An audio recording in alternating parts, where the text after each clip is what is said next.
రూమ్కైనా centre నుంచి right side door మార్చి పెట్టేసుకోవచ్చు కదా. అది ఇటు పెట్టేస్తాం.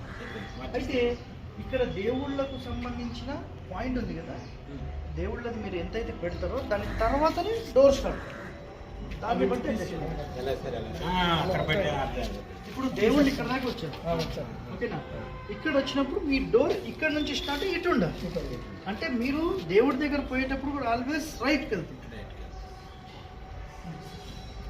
మీకు పూర్వ శాస్త్రాలు ఒక పాయింట్ ఉంటుంది, దేవుడు కొంచెం ఎడమ వైపు తిరిగి ఉంటాడు, తెలుసా మీకు?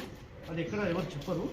జస్ట్ ఆ మొత్తాన్ని ఏం చేస్తారంటే గమన సూత్రం ప్రకారం జస్ట్ ఒక దారం మంద ఇట్లా రొటేట్ చేస్తారు. గుడి లోపలికి మనం వెళ్ళామనుకోండి, ఇప్పుడు మీరే దేవుడు అనుకోండి, ఇటు జరగండి ఒకసారి, అటు అటు అక్కడే నుంచి ఇటు జరగండి. రైట్. దేవుడి చూపు కొంచెం ఎడమ వైపుకు ఉంటుంది, కుడికి ఉండదు, ఇటు ఉండదు, ఇటు ఉంటుంది, ఎడమ వైపుకు ఉంటుంది. సో ఎడమ వైపుకు ఉన్నప్పుడు మనము గుడికి వెళ్ళిన ఆ స్వామివారి ముందు నుంచున్నప్పుడు ఇటుపక్కకు నుంచొని మనం ప్రార్థించాలి. అటుపక్కకు మనకి ఎడమ వైపు నుంచొని ప్రార్థించాలి. మనకు ఎడమ కాదు,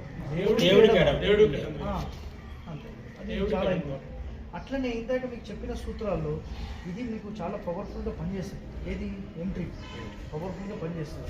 ప్లస్ ఇప్పుడు దేవుడి దగ్గర వెళ్ళడం కూడా అట్లనే చేస్తుంది.